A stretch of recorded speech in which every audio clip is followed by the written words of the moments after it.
Hello students, last class में हम लोगों ने करंट डेंसिटी ओम्स लॉ के बारे में जाना। अब उसी टॉपिक को कंटिन्यू करते हुए ओम्स लॉ के माइक्रोस्कोपिक में हम लोगों ने जाना था कि जे वेक्टर बराबर सिग्मा ई रहता है। ठीक है, मतलब current density is directly proportional to the electric field applied, है ना, and proportionality constant is known as conductivity. Now हम लोग जो मैक्रोस्कोपिक, मतलब जो इस चैप्टर में हम लोग माइक्रोस्कोपिक लेवल पे, माइक्रो नहीं मैक्रोस्कोपिक लेवल पे डील करेंगे। हम लोग ये वर्जन ऑफ ओम्स लॉ को डील करेंगे। इसमें हम लोग क्या लिख रहे हैं? V for potential difference. Let us suppose कि ये एक रजिस्टर है, इसका रेजिस्टेंस कितना है? R। ये एक रजिस्टर है, इसका रेजिस्टेंस कितना है? R। ठीक है, और इससे करंट कितना पास कर रहा है? I। ओके, इससे करंट कितना पास कर रहा है? I। तो Ohm's law says that the potential drop across this resistance is always equal to V बराबर IR, where R is the resistance of the resistor and it is constant। हमारे लिए R जो होगा ना इस रजिस्टर के लिए कांस्टेंट होगा। हमारे लिए चेंज कौन करेगा? V चेंज करेगा, I चेंज करेगा। ठीक है, अगर I को बढ़ाएंगे तो V बढ़ेगा, इसके अक्रॉस पोटेंशियल है।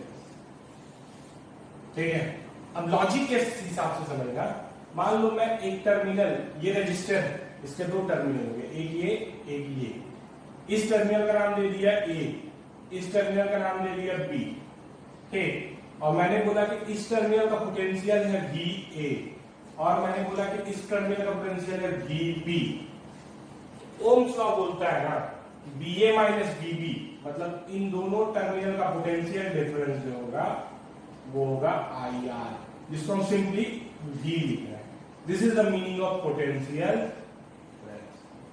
ठीक है, इसको सिंपली V भी लिख दे रहे हैं, that is IR, potential drop. और याद रखना, करंट के अलावा अगर तुम मूव कर रहे हो ना तो ये टर्मिनल हमेशा हायर पोटेंशियल होगा, ये टर्मिनल हमेशा लोअर, क्योंकि करंट हमेशा हायर पोटेंशियल से लोअर पोटेंशियल ट्रैवल करता है। मतलब VA माइनस जो होगा वो VB से बड़ा होगा। ठीक है ना, क्योंकि करंट का फ्लो ये। तो इसको तुम ऐसे भी बना सकते हो कि लेट अस सपोज कि यहां का पोटेंशियल कितना है? VA, तो मैंने इस पॉइंट का पोटेंशियल लिख दिया VA। ठीक है, अब मैं करंट के अलाउंस बढ़ रहा हूं। ठीक है, मैं करंट के अलाउंस बढ़ रहा हूं, यहां का पोटेंशियल VA लिखा, यहां से मैं जंप करके इधर आ गया।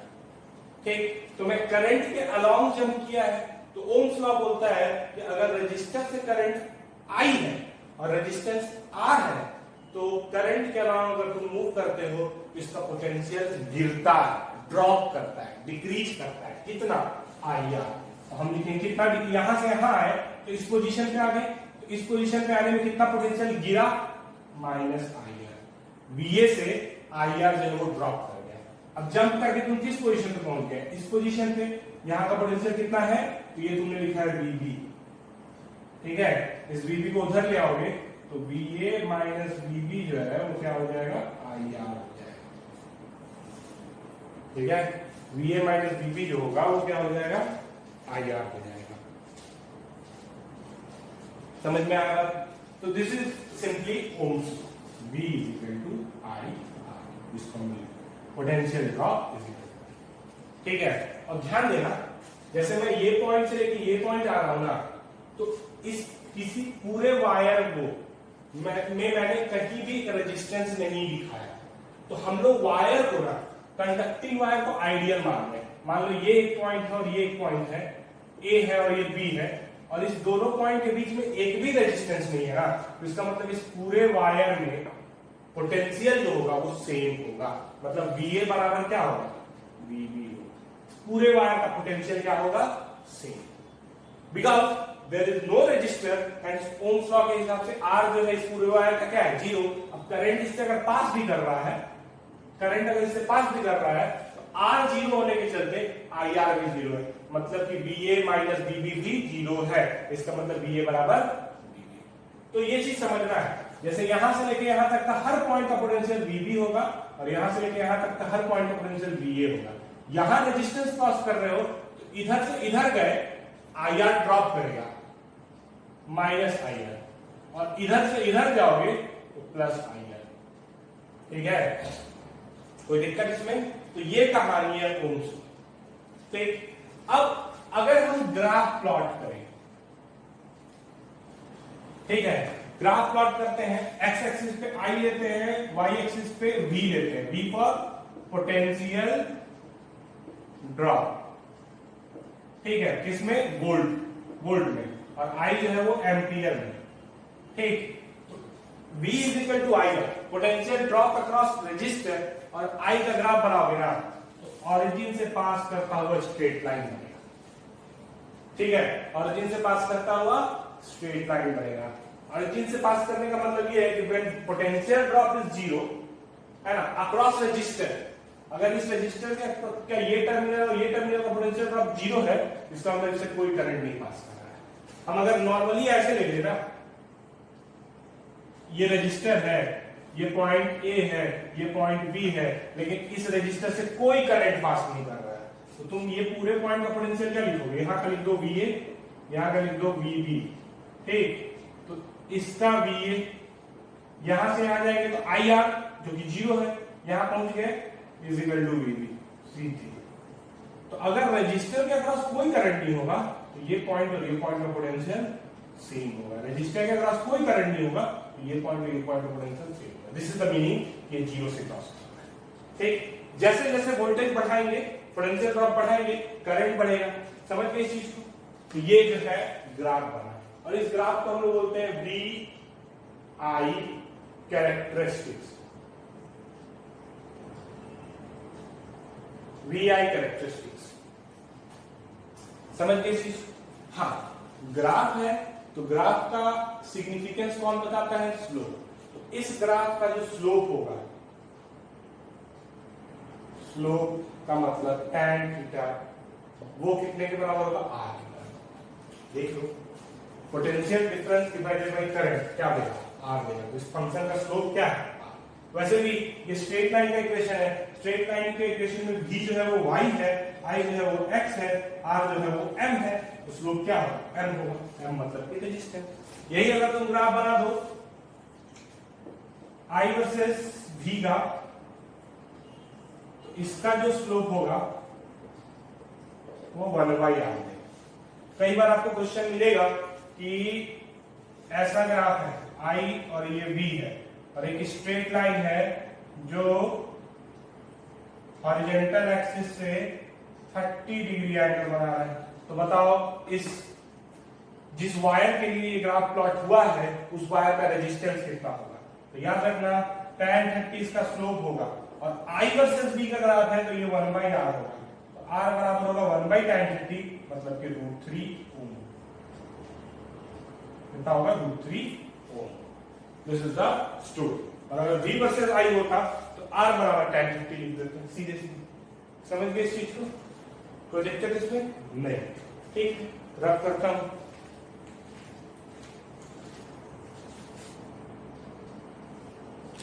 Temperature dependence of resistance. Last class में मैंने कॉन्सेप्ट ऑफ रिलैक्सेशन टाइम से ये बताया था कि कंडक्टिविटी जो होता है ना, वो रिलैक्सेशन टाइम से डायरेक्टली प्रोपोर्शनल होता है। तो टेम्परेचर जब हम बढ़ाते हैं तो रिलैक्सेशन टाइम, रैंडमनेस बढ़ता है। रैंडमनेस बढ़ता है मतलब कि रैंडम स्पीड बढ़ता है। रैंडम स्पीड बढ़ता है इसका मतलब कि रिलैक्सेशन टाइम घटता है। Time lapse between two successive collision घटता है, तो कंडक्टिविटी घटता है, और कंडक्टिविटी घटेगा तो रेजिस्टिविटी घटेगा। और रेजिस्टेंस जो होता है ना, वो होता है ρL/A, है ना। तो रेजिस्टेंस भी, सॉरी, कंडक्टिविटी घटेगा तो रेजिस्टिविटी बढ़ेगा, तो कंडक्टिविटी रेजिस्टिविटी बढ़ने का मतलब रेजिस्टेंस भी बढ़ेगा। तो resistance is directly proportional to temperature. ठीक है, अब एक रिलेशन को समझना। ठीक है, मान लो कोई मेरे पास एक रेजिस्टेंस जो टेम्परेचर के चलते इसका रेजिस्टेंस जो है वो वैरी कर रहा है। किसी T टेम्परेचर पे इसका रेजिस्टेंस था R, और हमको पता है कि अगर हम टेम्परेचर बढ़ाएंगे तो इसका रेजिस्टेंस बढ़ेगा। तो किसी T टेम्परेचर पे इसका रेजिस्टेंस कितना था? R था। ठीक, और किसी T प्लस dt टेम्परेचर पे इसका रेजिस्टेंस कितना हो गया? R प्लस dr, मतलब dr बढ़ गया। तो dr बराबर जो होगा, है ना, dr will be proportional to change in temperature, ठीक है। चेंज इन टेम्परेचर कितना है, सॉरी टी है, पहले टी प्लस डी टी है, डी टी, ठीक। As well as dr will be proportional to initial resistance.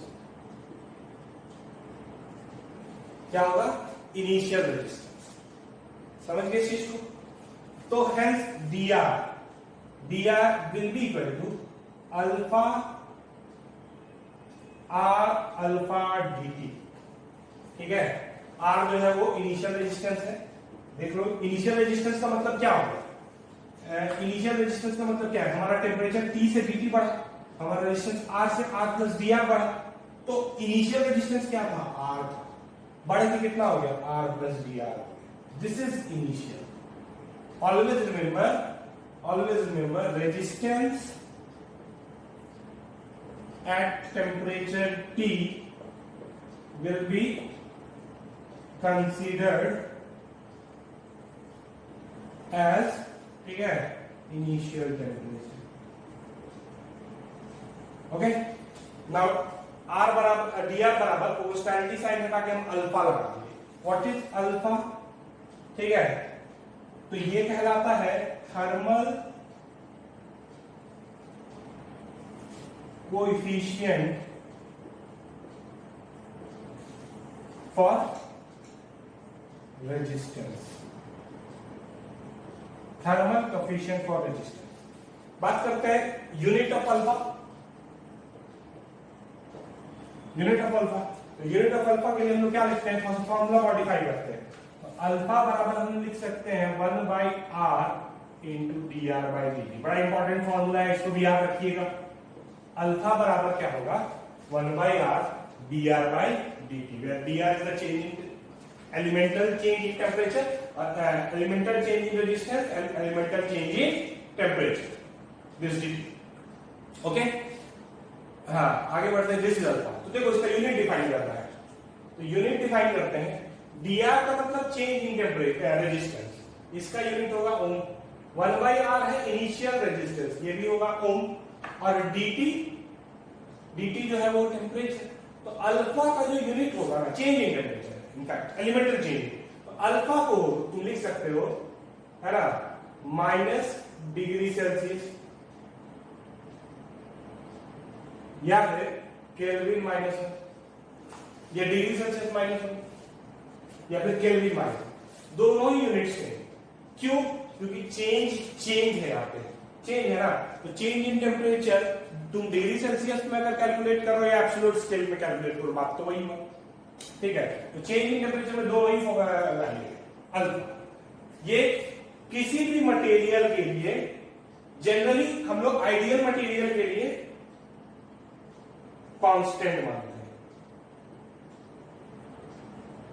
मगर कई बार आपको क्वेश्चन जो है ना वो वेरिएबल थर्मल रेजिस्टेंस पे भी मिलेगा। मैं आपको कराऊंगा, मैं कांस्टेंट पे भी कराऊंगा और वेरिएबल पे भी कराऊंगा, ठीक है। ये फॉर्मूला को रखिए।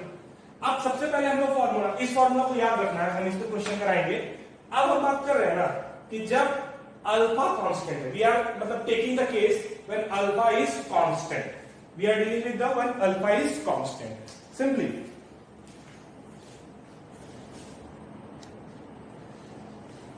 जब अल्फा कांस्टेंट होगा तो हम लोग जो है ना, हम लोगों के लिए रेजिस्टेंस का वेरिएशन विथ टेम्परेचर एकदम लीनियर हो जाए, ठीक है। अल्फा कांस्टेंट होने का मतलब वो लीनियर हो जाएगा, एकदम कांस्टेंट रेट से बढ़ेगा, ठीक है। जैसे अगर वेलोसिटी कांस्टेंट है तो डिस्प्लेसमेंट और टाइम का ग्राफ कैसा होता है, स्ट्रेट लाइन होगा, ठीक है, वेलोसिटी क्योंकि कांस्टेंट है। सिमिलरली अगर अल्फा कांस्टेंट है ना तो रेजिस्टेंस और टेम्परेचर का जो ग्राफ है वो भी कैसा बन जाएगा, स्ट्रेट लाइन बन जाएगा। और इसके लिए हम इवैल्यूएशन जो है वो दे रहे हैं कि मान लो एट टेम्परेचर T0, ठीक है, टेम्परेचर T0 रेजिस्टेंस था R0, ठीक, और at temperature T dash resistance हो गया R डैश, या सिर्फ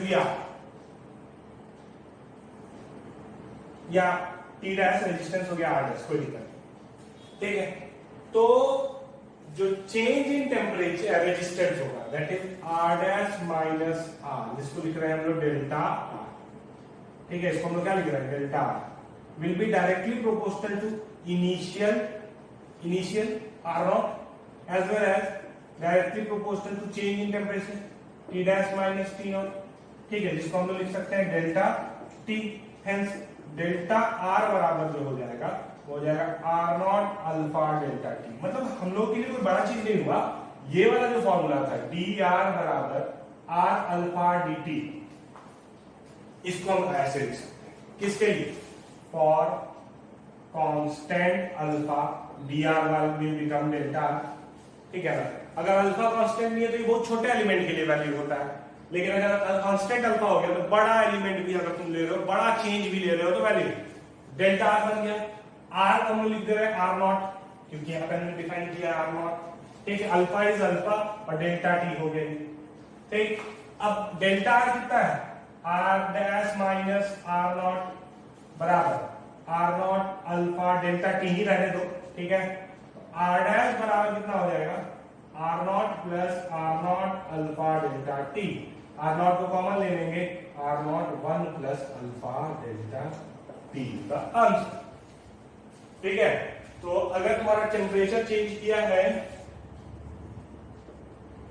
टी नॉट से डेल्टा टी बढ़ गया, तो रेजिस्टेंस जो है वो आर नॉट से आर डैश हो गया, और आर डैश का एक्सप्रेशन होगा R naught 1 plus alpha delta, ठीक है ना, ये एक्सप्रेशन है। क्वेश्चन बड़ा सिंपल है। लेट सपोज एक क्वेश्चन में बोल देता हूं कि एक रेजिस्टेंस है, ठीक है, जिसका अल्फा जो है वो है 10 to the power minus 5 degree या केल्विन माइनस 1, ठीक है, this is the value of alpha. If initial resistance is 100 ohm, find new resistance if temperature is changed by 1000 degrees Celsius, 1000 Kelvin, change in temperature is 1000 Kelvin, कुछ नहीं, initial resistance कितना है 100 ohm, हमको find new resistance if temperature is change by 1000 kelvin, तो new resistance is R dash, ठीक। Temperature कितना change किए हैं 1000, कोई दिक्कत नहीं है, सॉरी 1000 लिख रहा है। इनिशियल रेजिस्टेंस कितना है 100, ठीक, 1 प्लस टेम्परेचर कितना चेंज कर दिए 1000, और अल्फा कितना है 10 टू पावर माइनस 5, ठीक, तो ये कितना आ गया 100 1 plus 10 to the power minus 2, ये हो गया, तो ये कितना आ जाएगा 100 1.01, ठीक है। दिस विल गिव यू, इससे इंटू करेंगे 101 ओम आ जाएगा, मतलब 1 ओम ही बढ़ा, दैट डजंट मैटर कितना बढ़ा, बट सॉल्यूशन यही है, सिंपल। इनफैक्ट तुम जो एक्सप्रेशन रेजिस्टेंस के लिए लिख रहे हो वही expression resistivity rho will be given by rho naught 1 plus alpha delta T, ठीक है। This expression will valid for resistivity because resistivity also depend on temperature. तो कैसे डिपेंड कर रहा है, तो सिंपल, आर के जगह रो डैश, आर डैश की जगह rho dash, final resistivity, R naught की जगह rho naught, initial resistivity 1 plus alpha. तो ये बड़ा सिंपल है ना, इस पे क्वेश्चन जो है वो बड़ा सिंपल आएंगे। अगला टाइप का क्वेश्चन देखते हैं। Question is find the percentage change in resistance of wire if, question number 1, length of wire is increase by 2%, ठीक है। आते हैं इस क्वेश्चन पे, सबसे पहले ए को बनाते हैं। क्या मान लो लेट सपोज कि एक वायर है, तो जनरली वायर हमारे लिए एक सिलिंड्रिकल वायर जो है डिनोट हुआ तो सिलिंड्रिकल शेप का होना चाहिए जनरली, ठीक है, अंटिल एंड कुछ दिया। इसका ये क्रॉस सेक्शन एरिया होता है ए, इसका लेंथ होता है एल, और इसका रेजिस्टेंस होता है आर। तो resistance is given by rho L by A, where rho is the resistivity of material and resistivity only depend upon temperature. And if we are not talking about temperature, तो length के change करने से, area के change करने से material change तो होता नहीं है ना? तो मटेरियल चेंज नहीं हो रहा है, इसका मतलब resistivity is constant. Resistivity is constant, this is constant. सिर्फ टेम्परेचर की बात करेंगे चेंज का, otherwise resistivity will always be regarded as constant thing. Okay, now what is the question asking that the length of wire is increased by 2%. मतलब इसके wire के length को हम लोगों ने कितने से इंक्रीज कर दिया? 2%। तो जब भी बात करना, जब भी समझना, क्वेश्चन को थोड़ा सा अंडरस्टैंडिंग रखना, सेम वायर का लेंथ, एरिया, क्रॉस सेक्शन ये सब चेंज करने का बात करता है ना, तो एक बात याद रखना कि वॉल्यूम ऑफ मटेरियल यूज्ड हमेशा कांस्टेंट रहेगा। लेंथ चेंज कर जाए, एरिया चेंज कर जाए, ठीक है ना, लेकिन टोटल वॉल्यूम जो होगा वो कांस्टेंट होगा ऑलवेज। ठीक, अब आते हैं, हमको दे रखा है R बराबर रो एल बाई ए है और मैंने लेंथ को इंक्रीज कर दिया है 2%। लेंथ को इंक्रीज कर दिया है 2% से। तो ध्यान देना, हम लोगों ने चेंज किस में लाया? लेंथ में लाया। एरिया में तो चेंज लाया नहीं, लेकिन हमको पता है कि वॉल्यूम क्या होगा? कांस्टेंट होगा। उस हिसाब से लेंथ अगर चेंज होगा तो एरिया भी चेंज होगा। तो एरिया का वेरिएशन निकालना पड़ेगा। एरिया का भी तो वेरिएशन निकालना पड़ेगा, क्योंकि रेजिस्टेंस जो है वो लेंथ और एरिया दोनों से डिपेंड कर रहा है। लेकिन हम लोग एरिया का डिपेंडेंस नहीं निकालेंगे। हम लोग इस जो इक्वेशन है ना थोड़ा सा चेंज लाएंगे। कैसे चेंज लाएंगे कि हम इसको इंटू कर देंगे एल से ऊपर में भी, और इसको भी इंटू कर देंगे एल से। मतलब एल से इंटू किया, एल से डिवाइड किया। फॉर्मूला में कोई फर्क आया नहीं। क्या बन जाएगा ये? Rho L square upon A into L. And what is A into L? Called volume. तो ये मेरा इक्वेशन बन गया rho L square by volume. Now resistance is only proportional to L square. ठीक है, because for this material whatever with the change in length, whatever with the length in change in area, its dense, its volume and its resistivity will remain constant. Hence, R is proportional to L. अब हमको देखना है कि L कितना change किया गया है। L को चेंज किया है 2%। 2% is very less increase, come increase है। तो इसमें ना हम लोग डिफरेंशियल का फॉर्मूला लगाएंगे। क्या? कि dr by r बराबर होगा, ठीक है, 2 into D L by L, या फिर डेल्टा आर बाई आर बराबर 2 into delta L by L. याद रखना ये एरर वाला जो फॉर्मूला होता है। एरर का मतलब भी क्या होता है? अनसर्टेनिटी। अनसर्टेनिटी का मतलब भी क्या होता है? चेंज। तो इस इंक्रीज के चलते जो चेंज आएगा ना, उसके लिए ये फॉर्मूला एकदम वैलिड होगा, जो एरर में वैलिड होता है।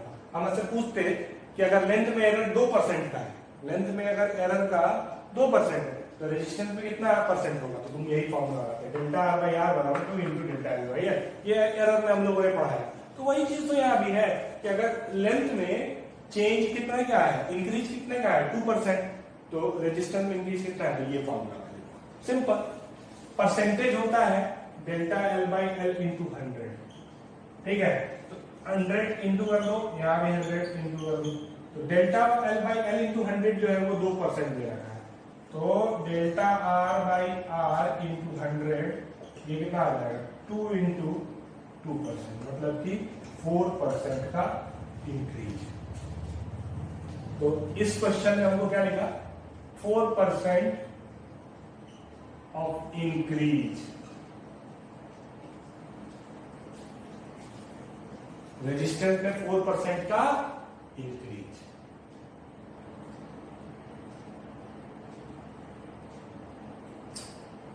ठीक है, कोई दिक्कत है इसमें? नहीं। नेक्स्ट क्वेश्चन पे आते हैं। नेक्स्ट क्वेश्चन क्या बोल रहा है?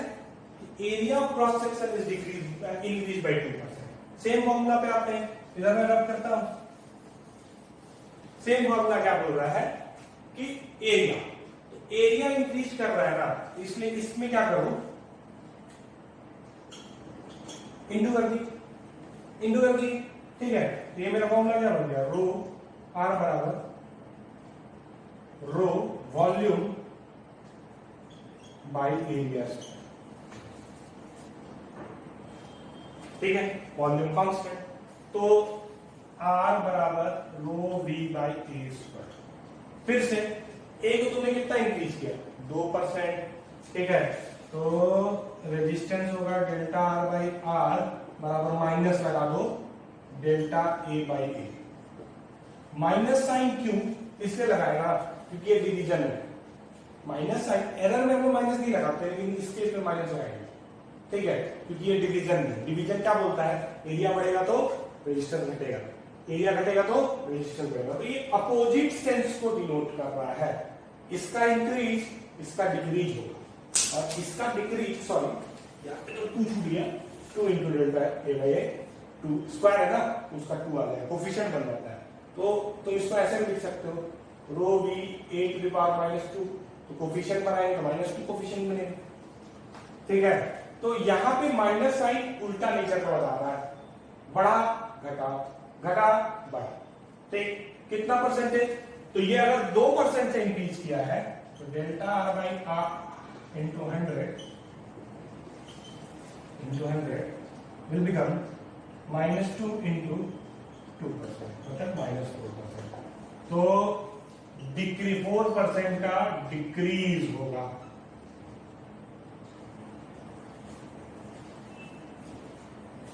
Now radius of cross section, तो सिलिंड्रिकल है एरिया, ये सर्कुलर क्रॉस सेक्शन जो होगा वो सर्कुलर शेप का होगा, तो तुमको पता है कि एरिया बराबर क्या होता है, पाई आर स्क्वायर, ठीक, ये होता है ना।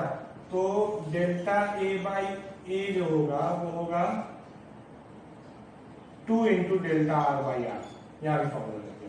तो डेल्टा ए बाई ए जो आ जाएगा इंटू 100 जो आ जाएगा हो जाएगा 2 into delta R by R into 100, और क्या दे रखा है ये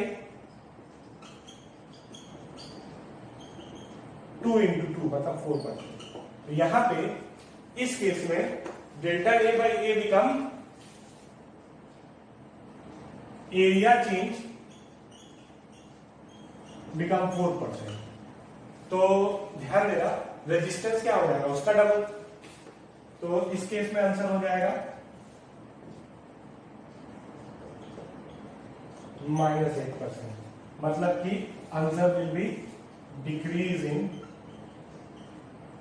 8%, 8% का डिक्रीज, ये कुछ, ठीक है, ओके, समझ में आया। आगे बढ़ता हूं।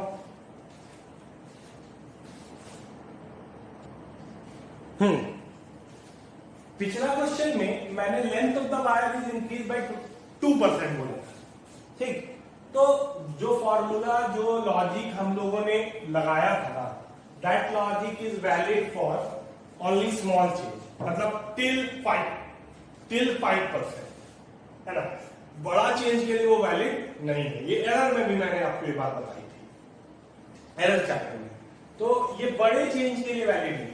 लेकिन अगर क्वेश्चन आपको मिल जाए कि find the percentage change in resistance of wire if length of wire is increased by 20%, 20% change is very significant. So how will you find the percentage change in resistance? तो उसके लिए ना तुमको कोई ये शॉर्टकट मेथड नहीं, तुमको basic method लगाना होगा। यू नो, क्योंकि लेंथ चेंज कर रहे हो, यू कैन राइट रेजिस्टेंस बराबर rho L square upon volume, this formula you will apply, no doubt this is valid, इसमें कोई संकोच का बात नहीं है। तो तुम ऐसे कंसीडर करोगे कि लेट रेजिस्टेंस, लेट पहले लेंथ था L0, वॉल्यूम था V, रेजिस्टिविटी था O और रेजिस्टेंस था R0, ठीक, तो resistance R0 is given by rho L0 square by 1। Now we have increase the length by 20% और फाइनल रेजिस्टेंस हो गया R, लेंथ कितना हो जाएगा 1.2 R, इंक्रीज है 1.2 आर, इंक्रीज है तो 20% इंक्रीज कर देते, डिक्रीज बोलता तो 20% घटा देते, 0.8 आर नॉट लिख देते, लेकिन अभी क्या हो जाएगा 1.2 आर नॉट हो जाएगा, रेजिस्टिविटी तो रो रहेगा, वॉल्यूम क्या हो जाएगा अभी, तब रेजिस्टेंस का इक्वेशन क्या आएगा, आर बराबर rho into 1.4 L square by L naught square by. तो ये था फाइनल रेजिस्टेंस, ये था initial resistance, change in resistance कितना आएगा डेल्टा, ठीक है, डेल्टा आर विल बी, इसको इससे सब्ट्रैक्ट कर दो तो ये आ जाएगा रो L naught square by volume बराबर 1.44 minus 1 that is 0.44 rho L naught square upon volume. This is the delta. Divide कर दो आर नॉट से, क्योंकि परसेंटेज का मतलब होता है delta R by R naught change by initial into 100। तो क्या आ जाएगा 0.44 rho L naught square by B upon rho L naught square by B into 100। तो ये पूरा कट जाएगा, 0.44 इंटू 100 क्या हो जाएगा 44%। है ना। अगर वो फॉर्मूला लगाते, ये फॉर्मूला लगाते delta R by R into 100 बराबर 2 into delta L by L into 100, तो ये आता 40%, जो कि इनकरेक्ट है ना। ठीक है, स्मॉल चेंजेस के लिए वैलिड है, बट बड़े चेंजेस के लिए तो बेसिक से जाना पड़ेगा। Your answer will be 44%। Hope कि क्लियर होगा। आज के लेक्चर में इतना ही, ठीक है। नेक्स्ट लेक्चर में आपको हम इलेक्ट्रिकल सर्किट के बारे में बात करेंगे, किरचॉफ लॉ सोल्व करेंगे, ठीक है। Thank you.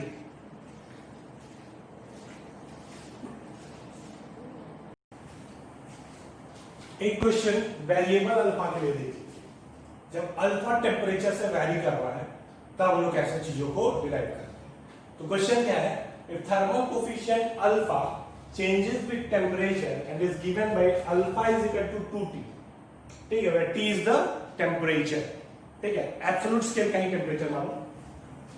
Derive the expression for resistance as a function of temperature. We need to find expression for resistance as a function of temperature if at T0 temperature, ठीक है, resistance is R0। एक condition दिया हुआ है कि at T0 temperature resistance कितना है R, ठीक है। इस पूरे एक्सप्रेशन से हम लोगों को क्वेश्चन से रेजिस्टेंस का एक्सप्रेशन निकालना है। तो हम लोग इसमें क्या करेंगे, हम लोग ये डिफरेंशियल इक्वेशन यूज करेंगे, क्या, dr बराबर r alpha dt, where r is the resistance at temperature T, ठीक। तो अल्फा तो दे रखा है, अल्फा टेम्परेचर से वैरी कर रहा है कितना, tt। तो r को इधर भेज दो, क्या आ जाएगा dr बाई r बराबर 2t dt। कोई परेशानी नहीं। अब इसको इंटीग्रेट कर दो, इंटीग्रेट कर दो। तुमको कंडीशन दिया है कि एट टेम्परेचर T0 रेजिस्टेंस है R0, at temperature T resistance कुछ होगा R, ठीक है, एट टेम्परेचर T रेजिस्टेंस कुछ होगा R।